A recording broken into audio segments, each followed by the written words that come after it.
Hello and welcome to another video lecture in abstract algebra. And for this lesson, you are now expected that you have studied vector spaces as a review, no? What do you mean by a vector space, and how do we get the dimension of a vector space over the underlying field of scalars? You should know what it means to be for a set of vectors to be linearly independent, no? Okay. So let's start without further ado. Napag-aralan natin dati that if f is a field and f of x is an irreducible polynomial over f, na consequently, no, kung irreducible siya tapos non-linear, ha? I forgot to mention here if f of x is non-linear. Kasi ang mga linear, automatic may root yun. Then there exists a field E, no? And an element alpha, no? So that E contains f and f of alpha is 0. Meaning to say, kung wala mang root yung isang polynomial, no? Sa kanyang field where the coefficients belong, you can always construct, or actually the theorem guarantees that there exists a field that contains your field of scalars na nasa as coefficients that will contain a root for f. So meaning to say, pag walang solution ng isang polynomial, don't be sad kasi there's always a brighter side about that. Meaning to say, you can always extend, kaya nga field extension. You can always extend your field into a bigger field so that the new field will contain a root, kung wala mang root. Okay? Ito yung lesson sa previous na video, right? So, in other words, dati, no, normally, when we study groups, we study its subgroups, no? When we studied rings, we studied its subrings, namely the ideals. Kasi yun yung mga nagmamatter. But in this case, we will not look down, we will not look downward. We will seek the fields that contains a given field. So dito, how do we construct E? And in fact, dun sa proof na itong theorem na ito, makita nyo how E was constructed using the ideals. Using ideals and quotient rings. Using cosets. And, of course, ganito, no? Ito si F. Ito yung E. Certainly si E, nandito yung alpha. And then alpha is a root for F. Okay? But, as we shall see later, there are infinitely many fields. No, actually, there are a lot of fields that contains f. You can even make a field larger than E. So what we actually are after to is we want to get a field that is just big enough to contain all of f and the element alpha. So that wala tayong mga elements na unnecessary kasi ang lumalabas kung if alpha is just enough to give a root to f of x, no? Meaning to say all other elements outside the red line, no, will not be necessary to talk about the root of f. Okay? The root alpha in particular. And how do the sizes of f and g compare? Paano ba how do we measure sizes? Meron tayong madidiscover na actually, okay, tingnan muna natin itong definitions na ito. If f is a field, a subring of f, which is a field, is called a subfield of f. In fact, we can do the following tests to determine whether a given subset is a subfield, no? First of all, we check if the trivial elements 0 and 1 are in G. Okay? Dapat yung G is closed under subtraction and multiplication. Last but not least, dapat, ito yung pinaka-importanting property ng field, lahat ng non-zero element dapat ay unit. Meaning to say, dapat lahat ay may multiplicative inverse. So this time, hindi tayo talaga titingin sa mga subfields ni F. Titingin tayo sa mga fields that contains F as a subfield. So let F be a field. A field extension of F is just a field A that contains F. And that the operations of F are the restrictions of the operations on A. Example, the field of complex number can be thought as a field extension of R because it's a field that contains R as a subfield, and in fact, if you restrict the operations of the complex numbers to the reals, you see that yun yung operations on the real numbers. Now this is quite not check na natin ito, no? This is a field. You can verify. Kasi kapag si A at B ay hindi 0, let's say hindi 0 si A at si B, ang kailangan mo lang tingnan dito yung reciprocal kung check mo kung yung unit ba lahat ng mga non-zero. Okay. Sa algebra kasi, the way we do this is we do this trick, no? Maging A minus B squared of 2 over A squared minus 2B squared. Makikita nyo, as long as A and B are not both 0, magre-reduce siya dito sa expression na ito.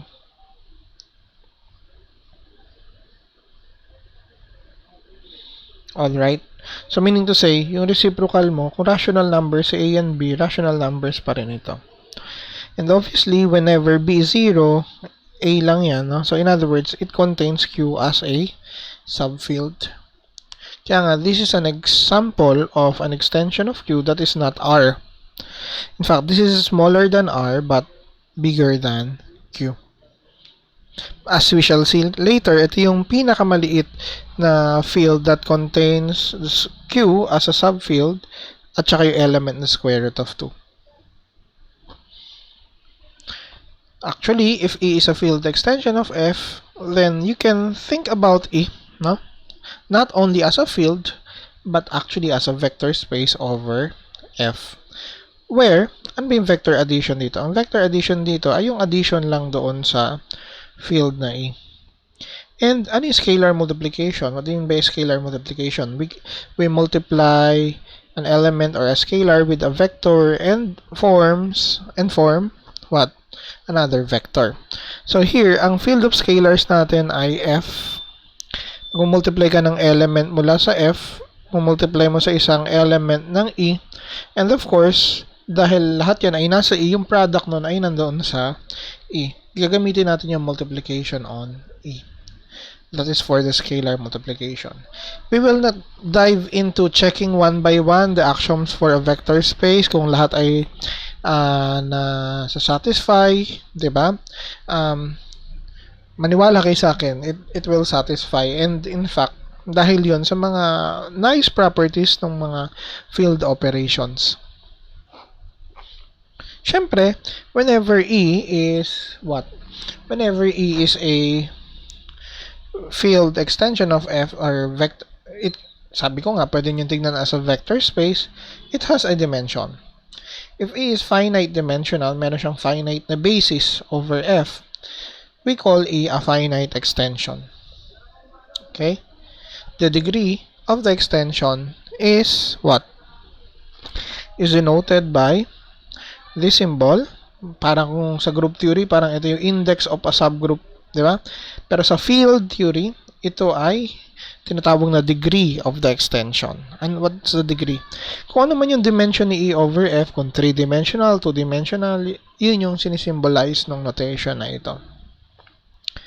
Kung ang dimension ay 2 ni E over F, we call it a quadratic extension. Kita nyo na, no? Nagamit yung word na quadratic. Kapag ang dimension ay 3, cubic extension, 4, quartic, 5, quintic, etc. Hinango sa mga pangalan ng mga degrees ng polynomials, no? Kasi nga may natural na connection ito sa mga polynomials as we shall reveal in this lecture. An example is the field of complex numbers. In fact, it is a quadratic extension of R since 1 and I seem to form a basis kasi nga lahat ng complex number ay linear combination ng 1 tsaka ng I. A and B are real numbers. So as you can see, 1 and I, every complex number is just a linear combination of 1 and I. And these elements 1 and I are linearly independent. Kasi nga, kapag ito ay 0, magka-follow na si A at si B ay parehas 0. Linearly independent. Okay? Alright. So, spanning and independent, therefore, a basis. So, dahil dalawa ito, ibig sabihin, two-dimensional si C over R. Hence, C, as a field containing R, it's a field extension. It's a quadratic field extension. Another way of looking at this is you may think about the complex numbers as vectors with R as the field of scalars. In fact, yung number na 1, yung element na 1, you can think about this, ito, 1, 0. Yung I naman, pwede nyo isipin na yun siya yung 0, 1. Pag meron kang 4 plus 3.5i, parang meron kang 4 na 1, no? 4 na 1, tapos 3.5 na I. 1, 2, 3.5. Ito siya. Ayan yung negative 2 minus 5i, negative 3 plus 3i, square root of 2 minus 4i. Kaya two-dimensional. Okay? Another example is this. Show that E is a field. Ano naman ng E? Lahat ng A plus B squared of 2. Where A and B, dapat may C. Walang C dapat ito. Where A and B are rational numbers. Paano ba nagpapakita na ito ay field? Well, dapat closed under, nasa loob kasi ito ng R eh. Diba? So, kailangan lang natin ipakita na close ito under subtraction. First of all, obviously pala si 1 at si 0 nasa E. Kasi yung 0, 0 plus 0 square root of 2, tapos si 1, 1 plus 0 square root of 2. Parehas silang nasa E. Next, pag meron kang dalawang elements, yan, at sinubtract mo, makikita nyo, ang sagot, ganun pa rin naman. Diba? Nandun pa rin sa, what I mean to say is kapag ito yung nasa E, ito yung nasa E, ito ay nasa E. Kasi ang difference ng dalawang rational numbers ay rational. Pag nag-multiply ka naman, paano ba mag-multiply? Tinuruan tayo na ito nung high school, diba? Magiging A1, A2, plus, paano ba yun? First, outside will become 2,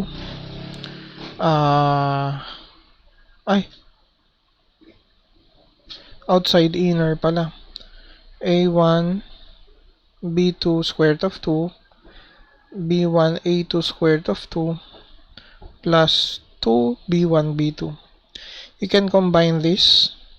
Kakaroon ko ng A1, A2, 2B1, B2, plus A1, B2, plus B1, A2 square root of 2. So, again, ito ay nasa E ulit. So, close tayo under multiplication. Okay? Ano ba may mga kailangang i-check? Kanina binanggit ko yun, di ba? Dapat lahat ng non-zero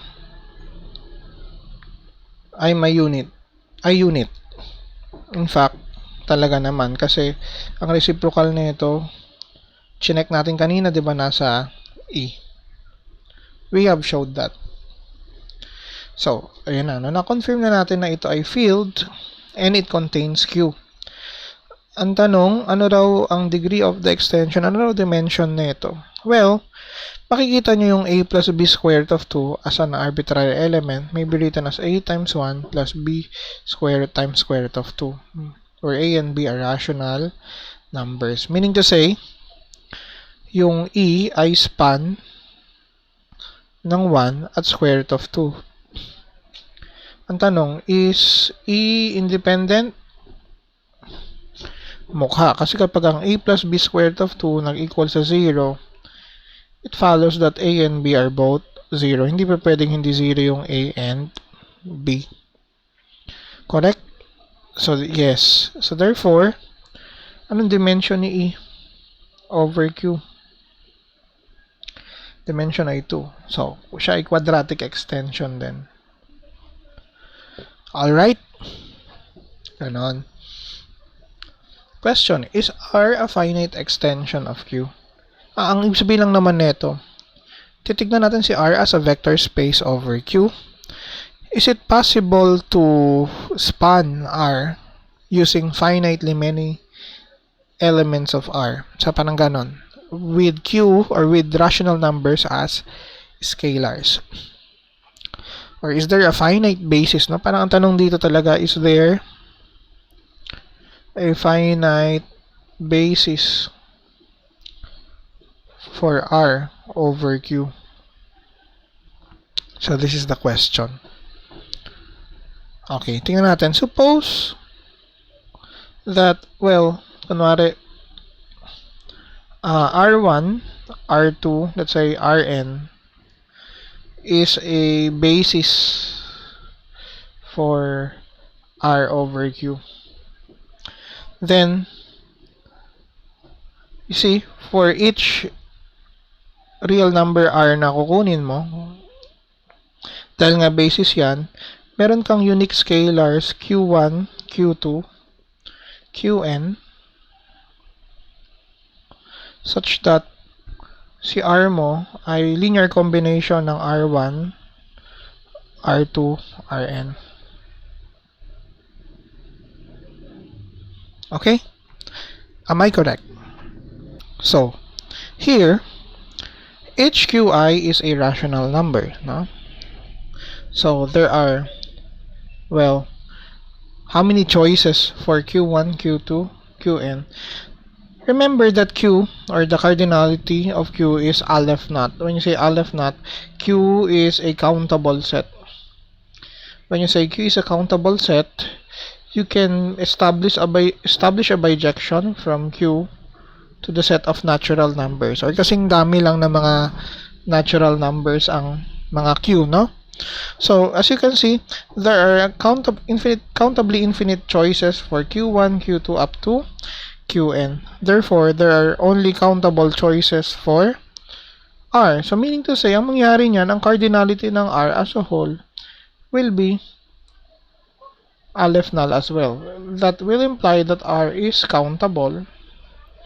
But we all know that this is not true. So, this is a contradiction. So, therefore, in reality, R is not a finite extension of Q because it cannot be spanned by finitely many real numbers. So the answer to this question is no. So there are field extensions na hindi finite. It turns out that if we're speaking of finite fields, no, there is a good way to know the degree of the extension by simply counting the number of elements. No?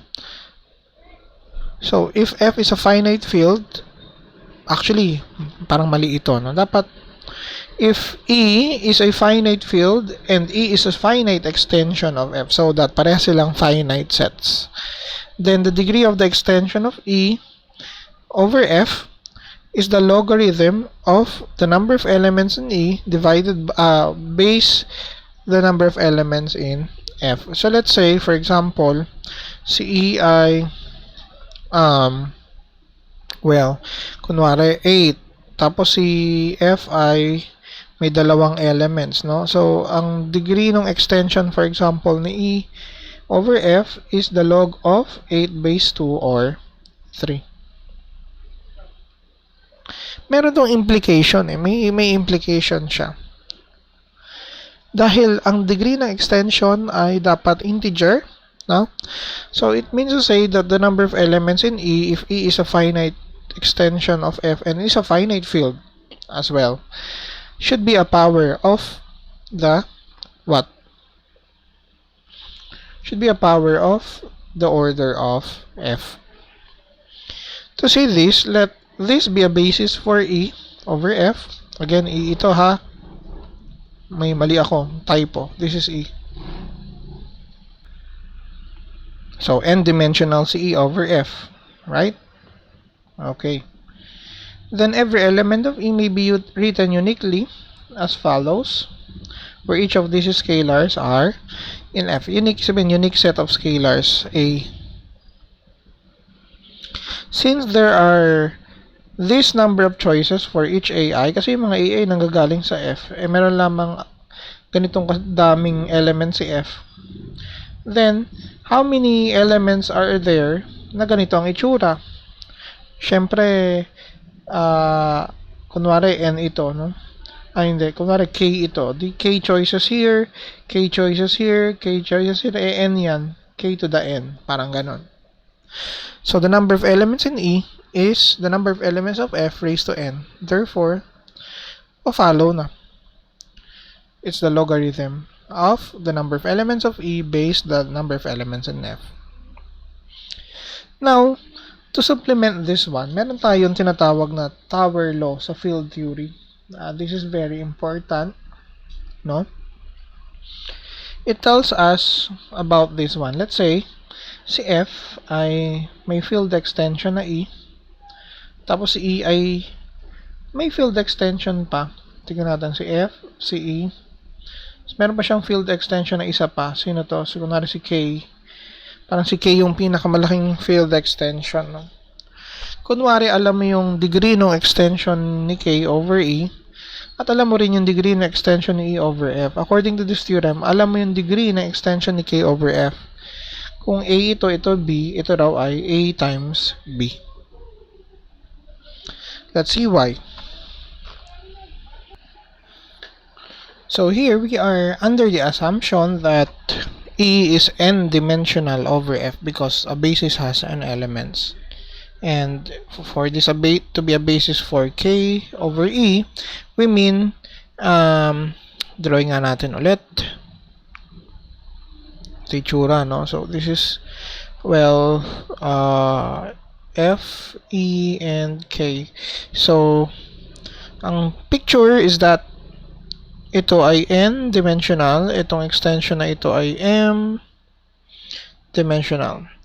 We wanted to prove that K has dimension mn over F. So what we do is the following. We multiply, no, each one of these V1, W1, V1, W2, so on, V1, Wm, plus V2, W1. So we make all of these products. Now, if we do those products, or if we perform these products will be a set, no, of mn elements because there are n choices for vi's and m choices for wj, so therefore there are mn choices for vi, wj, so there are mn elements in this. So our claim is to prove that this set with mn elements forms a basis for K over F, and with this mapoprove natin yung theorem kasi our goal is to prove that K has dimension mn over F. So ganito, if I take an arbitrary, so dalawa, di ba, pag basis we have to show that it's a spanning set and linearly independent. By the way, bakit pwede pala nating i-multiply yung dalawang vectors? Kasi vectors ito vectors ito, but pwede i-multiply kasi this multiplication is not really vector multiplication. It's the multiplication when you look at K, no, as a field. Sa field kasi pwede tayong mag-multiply. Remember, ang mga vector spaces natin dito are also fields. So, dun sa spanning na part, we have to show that every element of K may be written as a linear combination of these guys, where the scalars are coming from F. Tingnan natin. So, if I take an arbitrary element of K, small k na lang para madaling ma-identify, no? Dahil nga ito ay basis for K over E, then I can write K as a linear combination of the WJs, where the scalars AJs are in E kasi over E. Okay? Next, dahil lahat naman ng mga AJ na ito sa E ay nasa E. Tapos, ito naman ay basis for E over F. Lahat naman ng mga AJ na to, masusulat mo sa linear combination ng mga VI's. O VJ na lang din. And I think this is V. May mali dito. This is N. This should be N. Yeah, ng mga VI's. Like so. Pero, tandaan nyo, meron tayong A1, meron tayong A2, A3, lahat ito. Ibig sabihin, bawat isa dito, masusulat mo sa linear combination. No? Kaya, gumagamit ako dito ng dalawang subscript. Yung J na ito, it will indicate kung pang ilang A ang sinusulat ko. Yung first subscript, ini-indicate kung kaninong coefficient ka nakatabi. Do you understand? So, ang gagawin ko ngayon, lahat ito, isa-substitute ko dun. Pag ginawa mo yun, ganyan, no? Kaya lang, ito yung nakasulat in summation notation. Ito ngayon, yung equation na ito, magiging ganito. Yung mga AJ, papalitan mo na ito. Ito yung AJ, no? Then, manipulating, ito yung lalabas. Yung mga BIJs na ito, nasa F. Ito yung VIWI, yung elements ng B. So, we were able to show that every K, element of K, is a linear combination ng mga VIWJs. And this proves that B spans K. To finish the proof, we must also show that B is linearly independent over F. To show that, kunwari yung linear combination na to ay 0. To prove independence, we must show that this can only be 0 by setting all of the Bij 0. Again, we will manipulate this sum into this. Dahil yung mga Wj's are independent over E, di ba? Over F ba? Ano ba?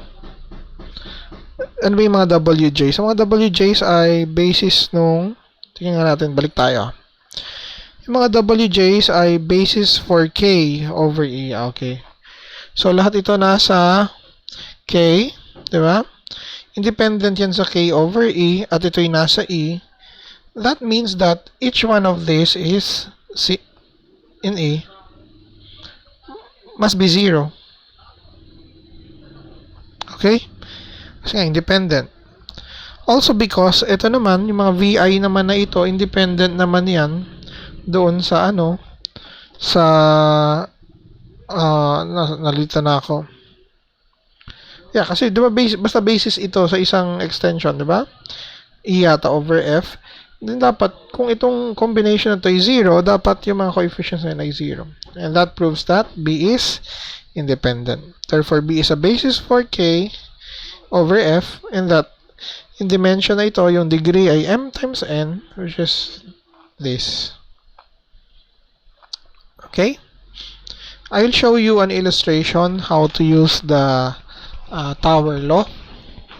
Kunwari si E yung favorite kong field kanina pa, na yung field consisting of A plus B square root of 2, where A and B are rationals. Bubuuin ko ngayon si K out of the elements of E. Ang gagawin ko, ifo-form ko yung mga mga elements where of the form C plus D square root of 3 naman. Pero itong mga C at D, kukunin ko mula dito sa E. So, technically, parang yung mga elements ng K, ang itsura parang ganito, no? A1 plus B1 square root of 2 plus A2 plus B2 square root of 2. Tapos may square root of 3. Parang ito yung C, ito yung D. Pag sinimplify nyo, bale, parang ito yung lalabas dyan. Tama ba ako? Plus A2 square root of 3 plus B2 square root of 6. Parang ganyan yung lalabas. So, ganito yung itsura nung K, no? As you can tell, ito ay basis for E over Q, no? At ito naman ay basis for K over E. Kasi lahat ng mga nasa K masusulat mo sa combination of 1 and square root of 3 where the scalars are from E. Hence, by a tower law, well, ito yung mga extent degree na yan, 2. So, by tower law, dapat ito ay, degree 4, 2 times 2. In fact, ito nga yung sinasabi ko kanina, lahat ng elements nung, nung K, ganito itsura. Right? Ba't ba naging QRST ito? Patawarin nyo ako. Dapat ito ay pwedeng isa na lang eh. Di ba? Pwedeng gawing A, B, F, and G. A, B, F, and G are rational numbers. In fact, yung 1, square root of 2, square root of 3, square root of 6 forms a basis for K over Q. Kaya nga, 4-dimensional. Okay, so tapos na tayong mag-aral ng field extensions in general at yung mga relative dimensions nila. Okay? So this time, we will not be considering extensions as in general, no? In fact, meron tayong mga particular extensions na i-favor. Halimbawa, ito si F, this is an extension of E. Ito nga, kunwari, may polynomial ko over F, wala siyang root. Pero sabi nun, makakakita ka ng field na E that contains alpha where alpha is a root. Now, I don't like E in general. What I wanted to find is a field just large enough to contain all the elements of F and the element alpha. I don't want any other thing that I don't need. Kaya kukunin ko yung smallest subfield ng E that contains F and alpha. Sa field theory or sa abstract algebra, we use this symbol to mean the intersection of all subfields of E containing F and the element alpha. In other words, dahil intersection ito, it will be the smallest subfield of E that contains F and alpha. In this case, yung field na ito is called a simple extension of F. Kung si E ay F of alpha. Okay? Alright. So, halimbawa, ito, no? Itong field na ito is actually the smallest field to contain Q times the square root of Q and the square root of 2 rather. A while ago, we have shown that this set is actually a field and it contains Q. In fact, if square root of 2 is also here, no? Remember, take note that if square root of 2 is in this field, then any element of this form must be in this field. Therefore, this should be the smallest subfield of R that contains the set of rational numbers and the element square root of 2. Like what I've said, indeed, any field that contains Q and square root of 2 must contain all numbers of this form, because a field must be closed under multiplication and addition. In fact, any power of square root of 2 is also here, because the square root of 2 squared is again just 2. Square root of 2 cubed is again just the square root of 2 square root of 2, which are all elements of this. The question is, what are the elements of Q cube root of square root of 2? So, as you can tell, now if cube root of 2 is here, then if this is really a field, no, then it should contain all the powers of the cube root of 2, namely the cube root of 4, namely, but the cube root of 8 is already 2, so therefore, babalik na tayo dun sa cube root of 2, magiging rational number na siya. So, if these elements are here, no, sorry, let me write it here, then it should contain all elements of the following form. Correct?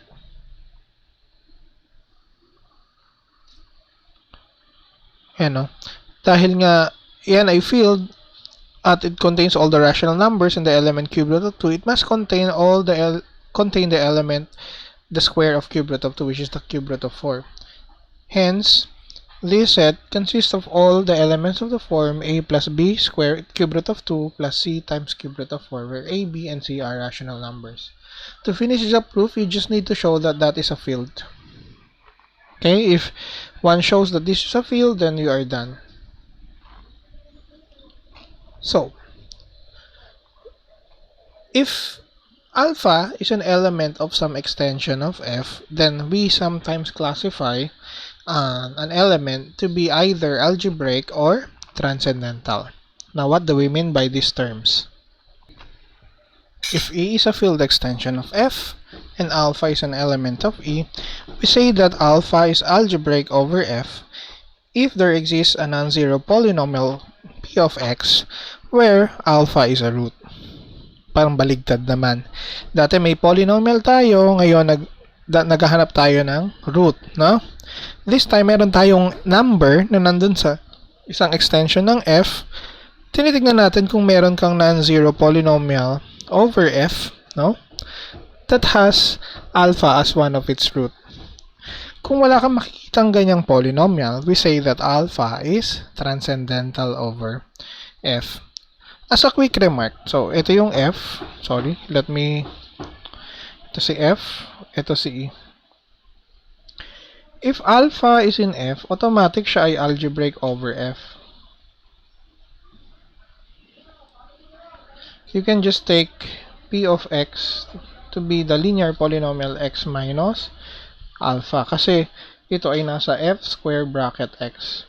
Pero kapag yung alpha mo nasa e tas wala sa f, this is quite a challenge kasi maghahanap ka ng polynomial ng coefficients lahat ay nasa f. So, hindi mag-work ito kasi yung x minus alpha mo, kung si alpha wala sa f, yung x minus alpha mo cannot be considered as a polynomial in f square bracket x. So, we want to know, is there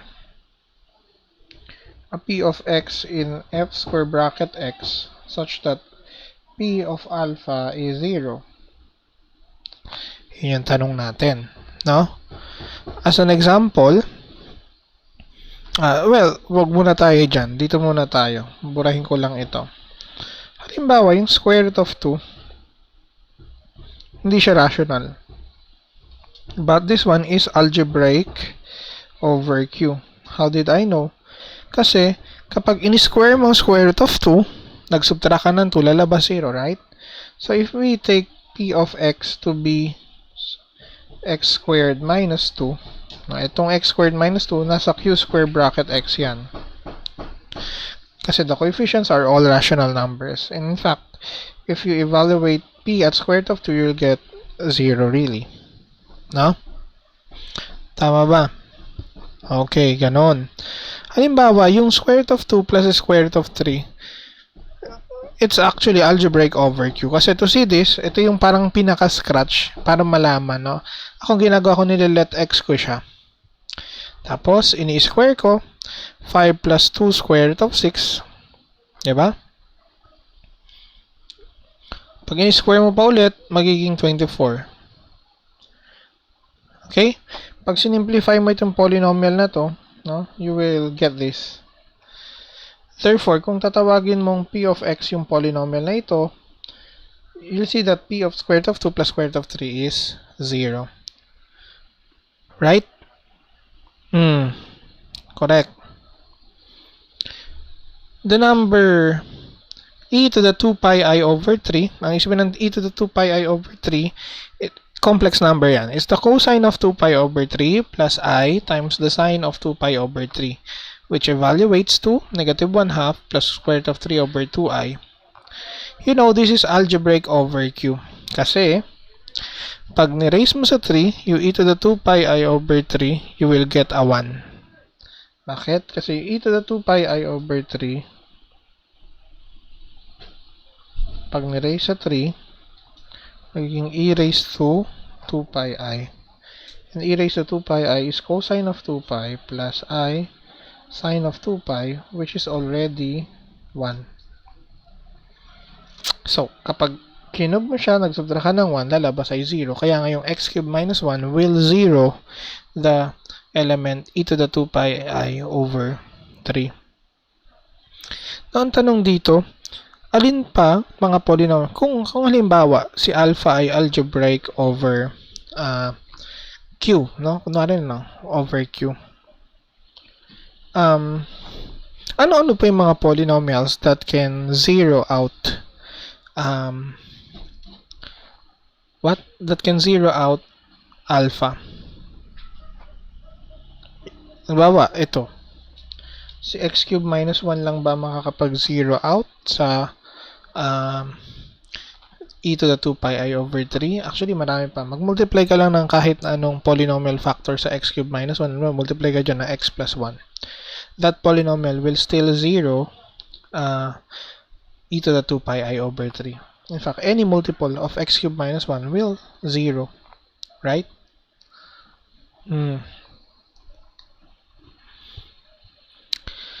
Well, the irrational numbers e and pi are transcendental over q. When you say transcendental over q, wala kang mahanap na rational polynomials that can zero these things out. How do you prove that? The proof is not trivial. In fact, the proof, kung mababasa nyo, are very long. Siguro for this lesson or for our purpose, I will just refer you to a famous YouTube video that YouTube channel, no, name called as Mathologer. Meron siyang, yung host ay may magandang paliwanag on why e and pi are transcendentals. When you say transcendental, once again, hindi ka makakahanap ng polynomial kasi paano mo ipo-prove that something does not exist? Hindi siya trivial na bagay. Normally, you argue na kunwari meron, tapos maghahanap ka ng contradiction. Usually, ganun ang mga proofs niyan. Na ganito. Sabi ko, pag algebraic yung polynomial, merong polynomial, pag algebraic ang isang element, merong polynomial na mag-zero sa kanya. If, let's say, if we consider all the p of x in f of x, f square bracket x, so that p of alpha is 0, you find that this set is an ideal of f square bracket x. You will see that. Now, f square bracket x being a principal ideal domain, f being a field, this ideal also will be generated by a polynomial.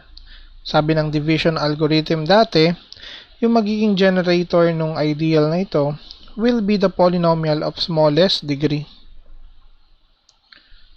Take any of smallest degree. Okay? It will be generated by a polynomial in the set that has the smallest degree. No, pero syempre, maraming kapag ang polynomial of smallest degree, let's say, x cubed minus 1, minultiply ko yan ng 2, 2x cubed minus 2, it will still zero alpha. Kunwari lang. Right? So, ang pinagkaiba nung 2x cubed minus 2 sa x cubed minus 1, yung x cubed minus 1 ay monic. No? Okay. Ang tawag natin sa polynomial na yon na mag-generate dyan sa set na ito, we call that the minimal polynomial of alpha over f. It is the unique. It will be a unique kasi monic. Nire-require natin ang leading coefficient ay 1. Kung di man 1 ang leading coefficient, you can just factor it out. Unit kasi yun kung hindi siya 0. Diba? I mean, hindi yun non-trivial factorization. So you can ignore. You will get the unique monic irreducible polynomial m of x that makes m of alpha equal to 0. Okay? Ang tawag natin sa polynomial na yun, minimal polynomial. Again, monic means the leading coefficient is 1.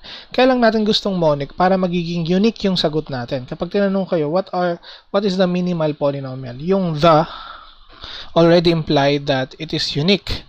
Right?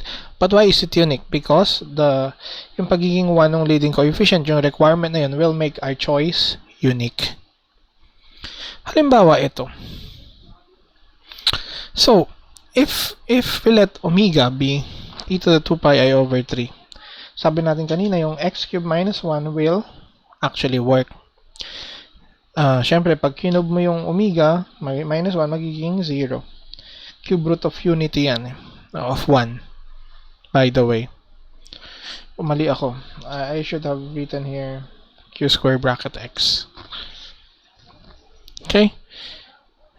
The polynomial, however, is not minimal in the sense na first of all, hindi siya irreducible. You can factor it out. No? Now, notice, pwede pala siyang i-factor ng ganito eh. Diba? Kung ilalagay mo dito yung omega, meron kang omega minus 1, omega squared plus omega plus 1, equal siya sa 0. Eh, yung omega minus 1, hindi yan 0 kasi hindi naman to equal sa 1. Diba?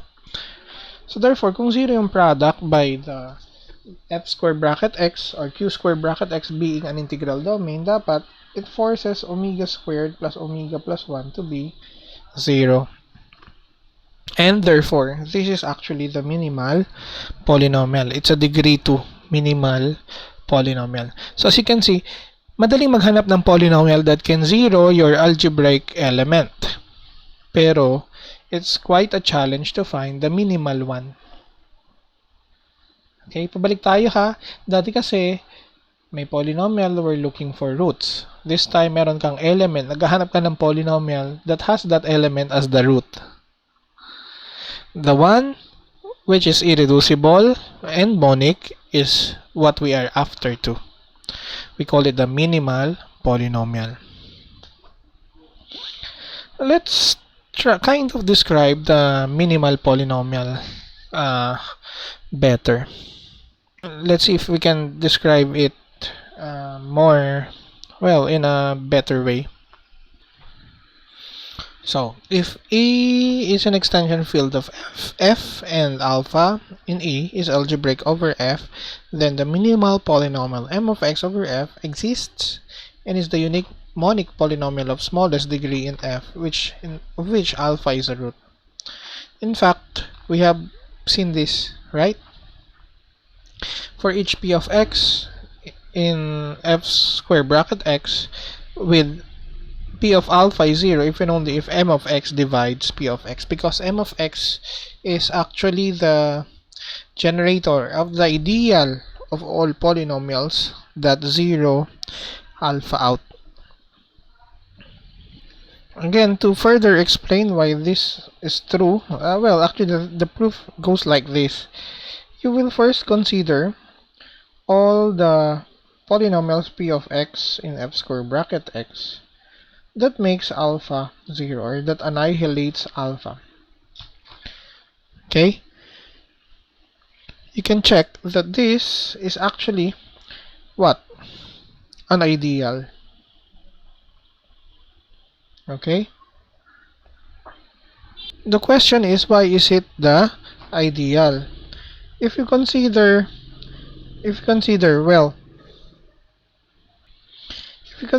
the evaluation homomorphism, naalala niyo evaluation homomorphism?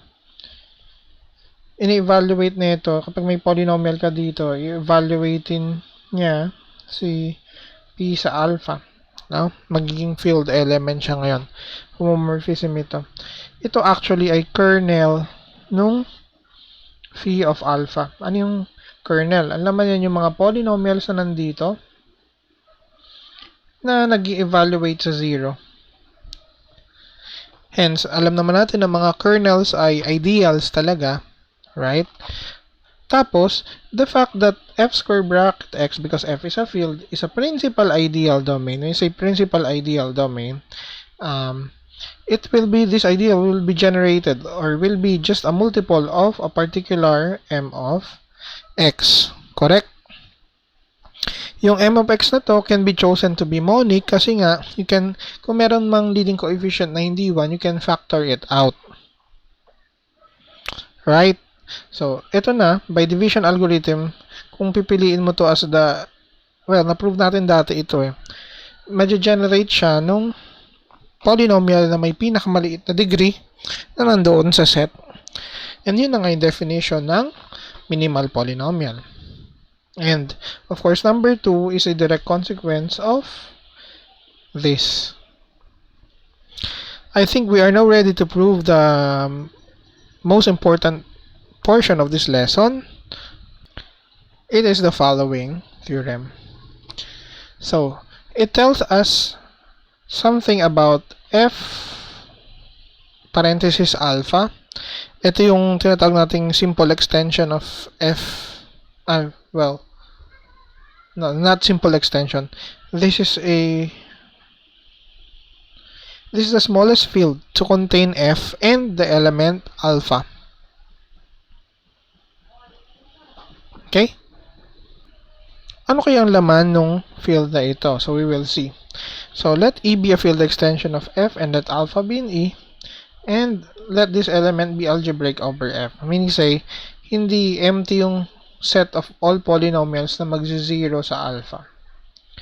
If m of x is the minimal polynomial of alpha over f, at kung ang degree ng minimal polynomial ng n na yun ay, ng polynomial yun ay n, then we can say that this extension is actually n-dimensional with this as a basis. In fact, yung number 1 ay magka-follow sa number 2.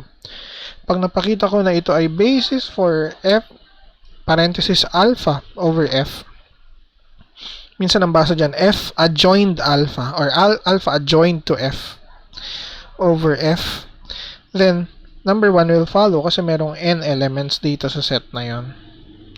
In fact, alam natin kung saang ring isomorphic yung f adjoin alpha.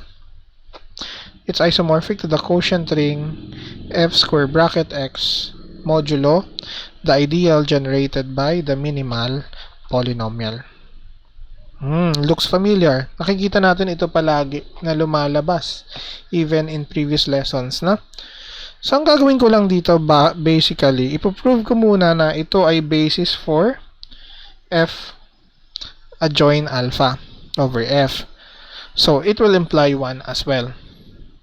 So, para mag-prove na basis, dapat siya linearly independent. Medyo madali yung independent. By contradiction lang. Kunwari, dependent siya. So, kung dependent siya, may mga scalars na ito. Nasaan itong mga scalars na to? Nasa f yan, ha? Kasi ang field of scalars natin ay f. Hindi ko na isulat. So that ito ay magiging 0. If we now consider this polynomial, non-zero ito. Ay, hindi ko nasabi. Sorry, may kulang ako dito sa previous line. I should have written here, not all 0. Naalala nyo yun kapag dependent, not all 0. Kaya nga kapag binuo mo yung polynomial na to, it will be a non-zero polynomial. And kapag in-evaluate mo itong p, no? Sa alpha, 0. It will now, itong existence ng polynomial na to ngayon, will now contradict the minimality of the degree of m of x. Sabi nyo kasi ang minimal polynomial, degree n, pero nakahanap ka ngayon ng polynomial of degree n minus 1 that can zero alpha out. Of course, that's a contradiction. So, the dependence is not true. In fact, B is linearly independent. Ito, madaling portion ito kaya inuna ko. Ang mahirap na portion dito yung pangalawa. Tingnan natin. Papakita natin na si B ay ini-span. Sino ba yung B? Yung B, ito Okay. Ini-span nito yung F adjoin alpha.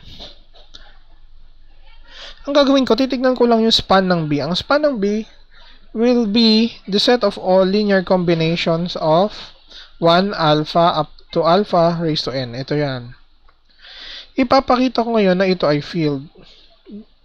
Kapag nagawa ko yon, tapos na. Bakit tapos na? Bakit tapos na? Kasi kung field na ito, it contains all of f and it contains all the powers of alpha. Si alpha ay algebraic, tapos ang degree ng minimal polynomial niya ay n. Ibig sabihin yung alpha to the n, masusulat mo na siya as a combination of the smaller degree polynomial. Kasi, halimbawa, ito yung minimal, kunwari lang. Ang minimal polynomial, kunwari lang, 1 plus x squared plus x to the n. Kunwari lang yan, ha? So, sabihin yan, ang 1 plus alpha squared plus alpha to the n equals sa 0. So, yung alpha to the n mo ngayon, may express mo na in terms of the one with smaller degrees. Naintindihan niyo ako? So, ang pinakamaliit na field that will contain f and alpha are the ones that contains f and the ones that will contain 1 alpha up to alpha to the n minus 1 alone. No, hindi, yung mga alpha to the n kasi ang pataas, masasulat mo na yun in terms of the lower degree kasi nga minimal polynomial mo, degree ay n. So, kapag napakita mong field ito, sabihin yan na yung pinakamaliit na field that contains f and alpha. First of all, ito yung mga trivial na observations. You can just say that ito ay nagko-contain ng 0 at 1. Gawin mo lang 0 lahat yung C. 0 yun. Gawin mong 1 yung C0. 0 mo lang yung iba. 1 yun. Madali naman mapakita na close yan under subtraction. Parang combining similar terms lang yan. Ito yung hindi trivial. Bakit siya closed under multiplication? Okay. Ang gagawin lang natin, papakita lang natin, kasi pag nag-multiply ka ng dalawang expressions that looks like this, ang lalabas mga powers ng alpha, di ba? Mga linear combinations ng mga powers ng alpha. So, ang gagawin ko lang, ipapakita ko lang na lahat ng mga powers ng alpha ay nasa k. Okay? Yan lang ang kailangan ko ipakita. Kasi pag lahat ng powers ng alpha nasa k, dahil si k ay filled na, dahil, pag nag-multiply ka kasi ng dalawang elements of this form, mga combinations lang naman yun ng mga elements, ng mga powers ng alpha. Of course, if I is less than n, we are done. Kasi, obviously, nandito yung 1, yung alpha, hanggang alpha to the n minus 1. Ang kailangan natin i-prove kapag si I ay lumagpas ng n. Bakit siya, yung alpha to the I nandun pa rin? We will use induction in this case. Strong induction. Kunwari, for all k less than I, yung alpha to, hindi a. Alpha to the k is in k. Okay? Papakita ko na yung alpha to the I nasa k din. Kung lahat ng alpha to the k for k less than I ay nasa k. Strong induction ito. Ito na nga. Let m of x be the minimal polynomial of alpha. May papel na gagampanan to. Monic siya, no? Nakita nyo? So, anong mangyayari? Ang mangyayari is that yung alpha to the I mo ngayon, take note, pwede mo siya isulat as alpha to the n times alpha to the I minus n. Kasi nga, in this case, ang I mo greater than or equal to n, so I minus n is a positive, a non-negative integer. Correct? Yung alpha to the n na to, bakit siya naging ganito? Kasi, pag sinubstitute mo yung alpha dito sa minimal polynomial, yan, ganyan yan, di ba? Equal 0. Pag sinolve mo ito in terms of the other, si alpha to the n, ito. Ito yung alpha to the n. Okay? Yun na. Bakit nasa k? Kasi lahat ng ito, nasa k. Diba? Itong alpha to the I minus n, nasa k yan. Kasi ang I minus n mo, hindi aabot ng n. Right? Okay. So, yung product ng dalawang elements sa k ay nasa k. Even it's negative. Kasi nga, close tayo under multiplication and subtraction, close na tayo under multiplication. Wait. No. What I mean to say is kapag ito, minultiply mo ng pag-ganon, lahat ng mga alpha na ito, ang exponents ngayon ay mas maliit sa n. Kaya ito, automatic nasa k. Therefore, by principle of mathematical induction, lahat ng mga powers ng alpha ay nasa k. So, that proves that k is closed under multiplication. Ang last step at ang pinaka-complicated, actually hindi complicated, is to prove that every non-zero element of k is a unit. para maging field. So, kukuha tayo ng non-zero element dito na non-unit. So, ano itsura niya? Ang itsura niya, ganito. C0 plus C1 alpha plus C2 alpha squared Cn minus 1 alpha n minus 1. So, pwede mo siyang isulat, parang polynomial kasi ito, kapag papalitan mo yung alpha ng x, no, di ba? Polynomial, parang p of alpha to. Z is p of alpha for some p of x in f square bracket x, correct? Since m of x, minimal polynomial, ay irreducible, kung ano mang polynomial yung p of x, ang GCD niya with m of x is 1. Actually, the monic GCD. 1. Walang common factor kasi nga, irreducible si m of x. Ngayon, kung walang GCD, sabi ng Euclidean algorithm, pwede mong masulat si 1 as a linear combination of these two. Ayan, may polynomial na u of x at v of x so that ito ay equal sa 1. Ang gagawin ko ngayon, i-apply ko yung homomorphism na evaluation homomorphism on both sides, evaluate both sides at alpha. Itong kaliwa, magiging u of alpha. Ito magiging p of alpha, namely z. M of alpha is 0, so hindi ko na isusulat to. Ang mangyari ito, u of alpha times z equals 1. Therefore, nakahanap ka ng element sa f na kapag sa k, na kapag minultiply mo sa z ay 1. So, therefore, z is a unit. Ito yung multiplicative inverse ng So, k is now a field and hence, ito dapat yung pinakamaliit that contains f and alpha. Finally, to prove the last statement, you just consider again the evaluation homomorphism. It's a ring epimorphism, sabihin onto ito, obviously. Right? And anong kernel niya? Kernel niya yung the one generated by the minimal polynomial. By the fundamental isomorphism theorem, ito yung ring over the kernel is isomorphic to the image which is f adjoin alpha. That completes the proof. Gumamit ng fit. Okay? Let me illustrate the theorem for you kasi yung proof is kind of complicated, right? Sometimes, in order to understand the proof, sometimes you have to see it in a particular example. Alright, so this is the summary before I give you some examples. Let's read. If alpha is algebraic over f, nasa isang extension siya, no? Where E is some extension field of f, then the smallest subfield of E containing f and alpha has a basis 1 alpha up to alpha to the n minus 1. Hence, you may write every element of f adjoin alpha in the following form.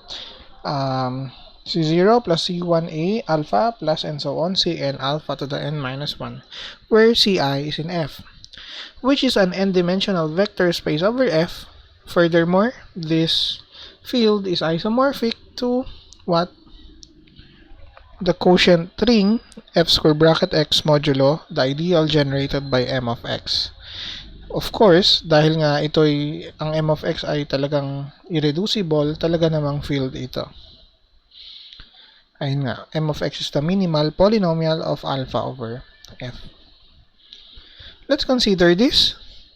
Diba, ang minimal polynomial ng cube root of 2 over q is the polynomial x cubed minus 2. In fact, walang quadratic polynomial ang makakapag-0 sa cube root of 2. Right? Kasi cube root yan eh. The smallest degree na makakapag-0 sa kanya with rational coefficients ay degree 3 talaga. Pag kinub mo siya, magiging integer, di ba? So, that's x cubed minus 2. Hence, alam natin dahil degree 3 ito, this is a cubic extension of q. So, cubic, anong basis ngayon? Sabi, 1 alpha hanggang alpha squared. Ito yung alpha natin. So, 1 square root of cube root of 2 times square nito, cube root of 4. Kaya nga, ito, yung laman ng q adjoin cube root of 2. 3-dimensional siya. Furthermore, this field extension of Q is isomorphic to this quotient ring. Pag kinuha yung mga cosets na itong ideal na to, tinuruan ko kayo na ito dati, diba? Yung mga cosets na ito. How does it form a field? Yeah, diba? Tinuro ko sa inyo dati. Gagamit ka ng division algorithm to identify yung mga elements nyo. Another example, yung complex number na I is algebraic over R, di ba? Kasi nga, ang minimal, kasi nga, pag in-square mo siya, nag-add ka ng 1, magiging 0. In fact, siya na rin yung minimal polynomial, yung x squared plus 1. Kaya nga, ito ay quadratic extension of R, and yung R adjoin I is the set of all elements of the form a plus bi, where a and b are real numbers. Nagkataon, yung R adjoin I is really C. But from the theorem, no, ito talaga ay isomorphic sa R squared bracket x modulo x squared plus modulo the ideal generated by x squared plus 1. Ito lagi kong ginagamit na example. Kaya siya talaga ay isomorphic sa field of complex numbers. Kung naalala nyo, kung tatawagin nating I, yung ideal na generated by x squared plus 1, ang elements nito ay yung mga a plus bx, where, a plus bx plus I, yeah, where a and b are real numbers. Ang multiplication dito is kind of weird, basta nakakakita ka ng x squared, pinapalitan natin na negative 1, naalala nyo yan? Okay, kaya nga siya ay isomorphic sa C. So, kumbaga, ito'y ating algebraic na paraan to construct the complex numbers from R. Hindi natin kailangan mag-imbento ng symbol na I. Parang, yun yung sinasabi natin. That, actually, the field C of complex numbers actually makes sense. Hindi siya basta-basta inimbento lang. No? Kasi you can construct the field of complex number without having to invent a symbol I. That's the point. And ayun na nga. Yung susunod na lesson is kind of, well, an extension of this lesson. Kasi parang, ngayon kasi, meron kang polynomial, no? Kung wala siyang root, pwede mong i-extend yung field mo so that it contains a root. Right? Okay. Ang next na problem natin, kasi kapag ang polynomial ang degree n, may theorem tayo dati. Pag ang polynomial ay degree n, it cannot have more than n roots. Maximum number of roots ay n. Ang tanong natin, ano kaya yung pinakamaliit na field that contains all of these roots? No? Ang tawag natin dun ay yung splitting field of a polynomial. When you say a splitting field of the polynomial, it is the smallest extension of the field of coefficients that will contain all of the roots. Thereby, in the splitting field, yung polynomial mo magka-factor into linear factors. Kaya nga siya tinawag na splitting field. Kasi sa field na yon, may split mo yung polynomial mo into linear factors. That's the idea. So we will see that in the next lesson. So please study. Bye.